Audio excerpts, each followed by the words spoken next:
ಹೋಟೆಲ್ನವರಿಗೆ commercial gas cylinder ಸಿಗ್ತಾ ಇಲ್ಲ. ಇದರಿಂದ ಹೋಟೆಲ್ ಉದ್ಯಮ ಸಂಕಷ್ಟಕ್ಕೆ ಒಳಗಾಗಿದೆ. 50%ನಷ್ಟು ಸಿಲಿಂಡರ್ ಸಿಗತ್ತೆ ಅನ್ನುವಂತಹ ನಿರೀಕ್ಷೆಯಲ್ಲಿದ್ದ ಹೋಟೆಲ್ ಉದ್ಯಮಕ್ಕೆ ಇದೀಗ 20% ಮಾತ್ರ ಗ್ಯಾಸ್ ಸಿಲಿಂಡರ್ ಲಭ್ಯ ಇರೋದ್ರಿಂದ ಸಾಕಷ್ಟು ಆತಂಕವೂ ಉಂಟಾಗಿದೆ.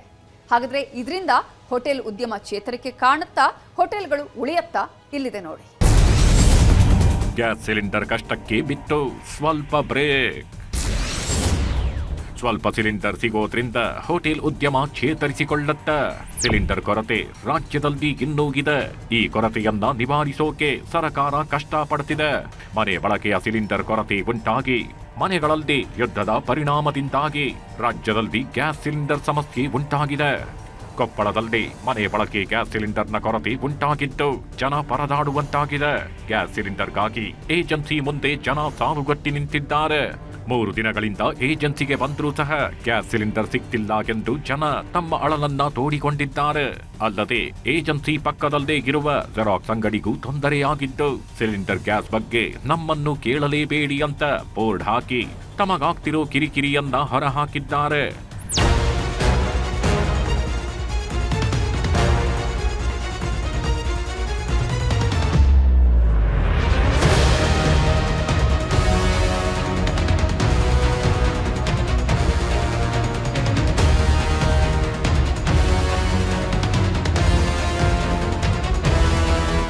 ನಮ್ಗೆ ರಿಫಿಲಿಂಗ್ ಬಾಟ್ಲಿಂಗ್ ಪ್ಯಾಂಟ್ ಬಂದಿದ್ದ ಕಾರಣ ನಮ್ಗೆ ಸಿಲಿಂಡರ್ ಬಂದಿರೋದಿಲ್ಲ. ನಮ್ಗೆ ಯಾಜುವಲ್ ನಡೀತಾ ಇದೆ ಅಂತ ಅಂದ್ರೆ ನೀವು ಇವತ್ತು ನಮ್ಮ ಸಿಲಿಂಡರ್ಸ್ ಏನಿದೆ ಅಲ್ಲಿ 2 ಹಾಲ್ಡೇ ಕಂಟಿನ್ಯೂಸ್ ಹಾಲ್ಡೇ ಬಂದ ಕಾರಣ ಸಿಲಿಂಡರ್ ಬಂದಿಲ್ಲ. ಮತ್ತೆ ಯಾಜುವಲ್ ನಾಳೆ ಯಾಜುವಲ್ ಇರ್ತಾ ಇದೆ. ಜನ ಪ್ಯಾನಿಕ್ ಆಗ್ತಾರೆ. ಈಗ ಸ್ವಲ್ಪ ನಮ್ಮಲ್ಲಿ ಏನಾಗಿದೆ, ನಾವು ಲಾಸ್ಟ್ ಕಂಟಿನ್ಯೂಸ್ ವರ್ಕ್ ಮಾಡಿದ್ದೀವಿ. Friday Friday Saturday continuous work ಮಾಡೋ ಕಾರಣ ಸಂಡೇ ಹಾಲ್ಡೇ ಇತ್ತಲ್ವಾ, ಒಂದು ಸ್ವಲ್ಪ ಬರ್ತಾ ಇದ್ರು ಅವ್ರಿಗೆ ಅರ್ಥ ಮಾಡ್ಕೊಂಡು ಕಳಿಸಿದ್ವಿ ಸರ್. ಏನು ಸ್ವಲ್ಪ ಚೇಂಜಸ್ ಮಾಡ್ತಾ ಇದೆ ಅಂತ ನಮ್ಮ ಮಾಹಿತಿ ಬಂದಿದೆ. ಏನೇನು ಬಂದಿದೆ ಅಂತ ನಮ್ಗೆ ನಾಳೆ ಗೊತ್ತಾಗಲ್ಲ. ನೀವು ಎಲ್ಲರಿಗೂ ಬುಕ್ಕಿಂಗ್ ಮಾಡಿದ್ರೆ ಆದ್ಯತೆ ಕೊಡಬೇಕಂತ ಪ್ರಿಫರೆನ್ಸ್ ಮಾಡಿದ್ವಿ. ನಮ್ಮ ಕಂಪನಿ ಏನಿದೆ ಫಸ್ಟ್ ಇನ್ ಫಸ್ಟ್ ಔಟ್, ಯಾರು ಮೊದಲೇ ಬುಕ್ ಮಾಡಿದ್ರೆ ಅವ್ರಿಗೆ ಕೊಡಕ್ಕೆ ಪ್ರಿಫರೆನ್ಸ್ ಮಾಡ್ತಾ ಇದ್ದೀವಿ ಸರ್. ಬೀದರ್ನಲ್ಲೂ ಗ್ಯಾಸ್ ಇಲ್ಲದೆ ಭಾರಿ ಸಮಸ್ಯೆಯಾಗ್ತಿದೆ. 15 ದಿನಗಳಿಂದ ಅಡುಗೆ ಅನಿಲಕ್ಕಾಗಿ ಜನರು ಪರದಾಡುವಂತಾಗಿದೆ. ಗ್ಯಾಸ್ ಏಜೆನ್ಸಿ ಮುಂದೆ 100 ಜನರು ಗ್ಯಾಸ್ ಪಡೆಯಲು ಕ್ಯೂ ನಿಂತಿದ್ದಾರೆ. ಗ್ಯಾಸ್ ವಿತರಣೆಯಲ್ಲಿ ವ್ಯವಸ್ಥಿತ ಲೋಪ ಕಂಡು ಬರುತ್ತಿದ್ದರು. ಜಿಲ್ಲಾಡಳಿತ ಕಣ್ಮುಚ್ಚಿ ಕುಳಿತಿದೆ ಅಂತ ಜನರು ಆರೋಪಿಸಿದ್ದಾರೆ. ಚಾಮರಾಜನಗರ ಜಿಲ್ಲೆಯಲ್ಲಿ ಕಮರ್ಷಿಯಲ್ ಗ್ಯಾಸ್ ಕೊರತೆಯಿಂದಾಗಿ 100ಕ್ಕೂ ಹೆಚ್ಚು ಫಾಸ್ಟ್ ಫುಡ್ ಕೇಂದ್ರಗಳು, ಸಣ್ಣ ಹೋಟೆಲ್ಗಳು ಬಂದಾಗಿದ್ದು ಕಾರ್ಮಿಕರಿಗೆ ಕೆಲಸವೇ ಇಲ್ಲದಂತಾಗಿದೆ.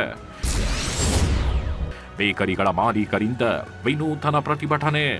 ಕಮರ್ಷಿಯಲ್ ಗ್ಯಾಸ್ ಸಿಲಿಂಡರ್ ಸಿಗದ ಕಾರಣಕ್ಕೆ ಬೇಕರಿ ಕಾಂಡಿಮೆಂಟ್ಸ್ ಮಾಲೀಕರು ವಿನೂತನ ಪ್ರತಿಭಟನೆಗೆ ಇಳಿದಿದ್ರು.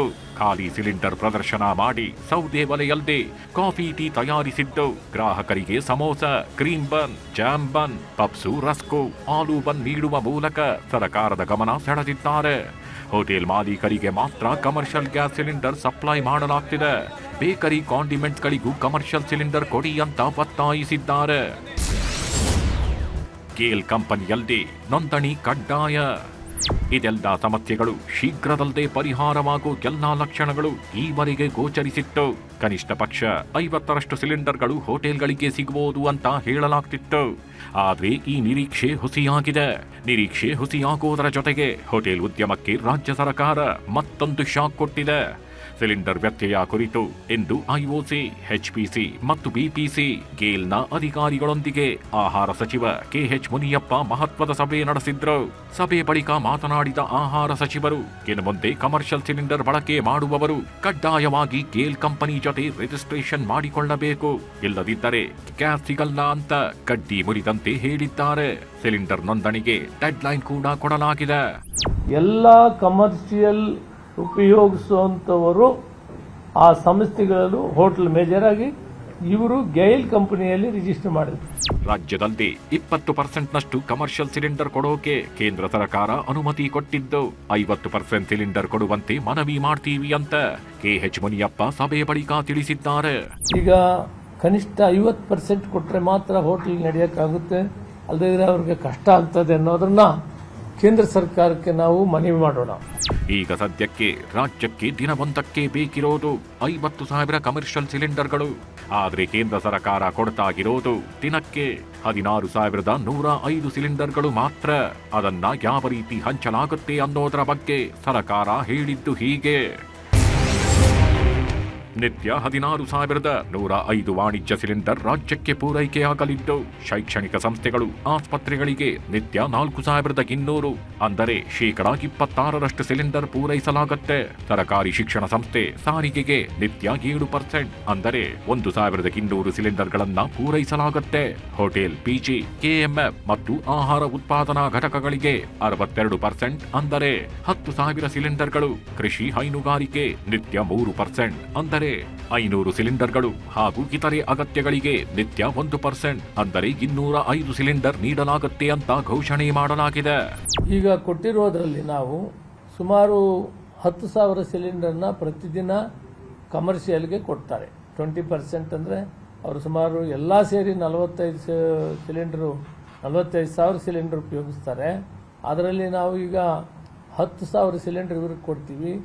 ಜೊತೆಗೆ 2,500 ಇಂದ 3,000 ಸಿಲಿಂಡರನ್ನ ಆಟೋ ಗ್ಯಾಸಿಗೆ ಕೊಡ್ತಾ ಇದ್ದೀವಿ. ಬೇರೆ ಬೇರೆ ಐಟಮ್ ಸೇರಿ ಸುಮಾರು 15,000 ಇಂದ 16,000 ನಾವು ಕಮರ್ಷಿಯಲ್ಗೆ ಕೊಡ್ತಾ ಇದ್ದೀವಿ. ಇನ್ನು ಕಮರ್ಷಿಯಲ್ ಸಿಲಿಂಡರ್ ಹಂಚಿಕೆ ವಿಚಾರದ ಬಗ್ಗೆ ನ್ಯೂಸ್ 18ಗೆ ಬೆಂಗಳೂರು ಹೋಟೆಲ್ ಸಂಘದ ಗೌರವಾಧ್ಯಕ್ಷ ಪಿಸಿ ರಾವ್ ಹೇಳಿಕೆ ಕೊಟ್ಟಿದ್ದು 33% ಸಿಲಿಂಡರ್ ಕೊಡ್ತೀವಿ ಎಂದಿದ್ದಾರೆ.